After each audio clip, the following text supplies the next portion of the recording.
The Life is Strange saga has officially come to an end, for now, with the release of Before the Storm Episode 3. This means now feels like an appropriate time to do a review, looking at the game as a complete picture rather than as an assortment of pieces. To recap, Life is Strange Before the Storm acts as a prequel to the hugely successful and incredibly heartbreaking Life is Strange, but a lot has changed behind the scenes.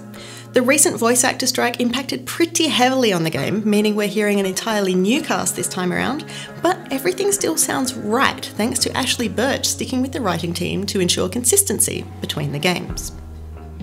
There's a new developer on board too, with Deck 9 picking up the reins as the original team from Don't Nod are now focusing on finishing off Vampire. And, as if that wasn't enough, the soundtrack has also been crafted by a new artist. Indie Darling's Daughter have taken over, composing an amazing original score for the game, with a memorable handful of other tracks popping up here and there for important moments. Oh, good. You're here. Chloe Price. Rachel Amber. Oh, shit! That can't be the same girl from last night. Hey, dickhead! Last night was amazing. Come on, hurry up! There's more to experience out there than just Arcadia Bay. Don't be surprised if one day I'm just out of here. But back to the game. We're headed 3 years before the events of the first Life is Strange, stepping into the shoes of rebellious teen Chloe. She's still in school, but on the verge of dropping out, and things in her life are in a downward spiral. But then she meets Rachel, the subject of the mystery from the original game, and a life changer for Chloe. Before the Storm follows Rachel and Chloe's friendship and explores a new mystery revolving around Rachel's father and a mysterious but brutal drug dealer. If you are hoping for a gentler, less emotional ride than the original, sorry, things go downhill pretty quick. Hello? Fuck. You just made a serious mistake. You don't scare me. Where the first game was a supernatural mystery/disaster story, this game is instead about people and their relationships, how they begin, how they end, and what happens when they go wrong.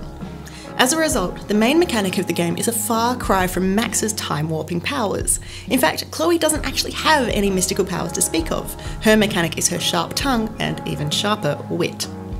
When Chloe stumbles into a negative situation, like being on the verge of being expelled from school or stealing a pudding cup from a guy in hospital, no, really, the backtalk option pops up. Essentially, using keywords from your opponent's speech, you puzzle out the appropriate response in a war of words to outsass them. Do well, and things will go a little better for Chloe. Do badly, and things will go a heck of a lot worse.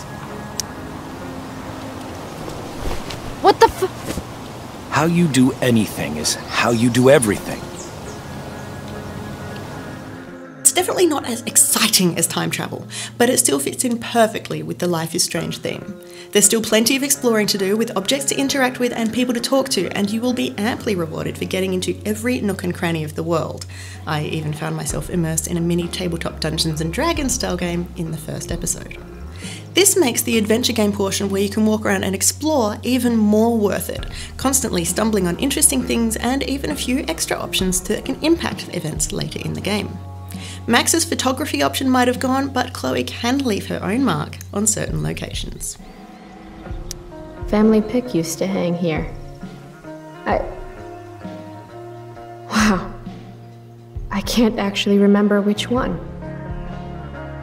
The game also has this theme of overwhelming sadness. While the original at least had some hopeful notes and some humour, and this one does too, in parts, the drama of the prequel just seems to pile up. Just as you're coming to terms with one thing, another revelation comes at you and you're thrust deeper into a dramatic teen mystery setting. This isn't exactly a bad thing, and it may very well be because this one is only 3 episodes as opposed to 5, but it just seems really badly to want to make you sad. And it does it really well. It manages to build relationships and set up characters in a way that will make you invested and then heartbroken when something bad inevitably happens. Nowhere is this more prevalent than in the very premise of the game. Players of the original Life is Strange will know all about Chloe and Rachel and what happens to them, or what potentially happens, as the case may be. And the game revels in that, wanting to point out at every possible opportunity how tragic it all is, while foreshadowing the events of the original in ways that still manage to tug at the heartstrings. I fell for it every time because I was invested. I was having fun. Sometimes, when you meet someone who's going to change your life, you just know it, I guess. Let's do something fun. Fuck yes. Rachel, run! What the hell? Next time, mind your own business. Calm down. Walk away. Before the Storm isn't perfect. There are a few plot holes that dedicated fans might notice, and people might not be interested in all the drama. But for anyone that wants a good mystery, characters with real depth, and choices that do actually have some impact on how the game plays out, Life is Strange Before the Storm is absolutely worth a look and a worthy entry into the Life is Strange series. If you want more though, the game is also available in a deluxe edition which comes with a mixtape mode to enjoy the beautifully crafted soundtrack, as well as a few extra outfits for Chloe, plus the bonus episode Farewell, which somehow managed to be even more of a kick in the guts than the main game. I have you now, scallywag. I'm lucky you're my best friend. Damn right you are, you mushy weirdo. Now get your ass down here, we have treasure to find. In a few days, my whole family moves to Seattle. I have no idea when I'll see Chloe again. This could be my last chance to say goodbye.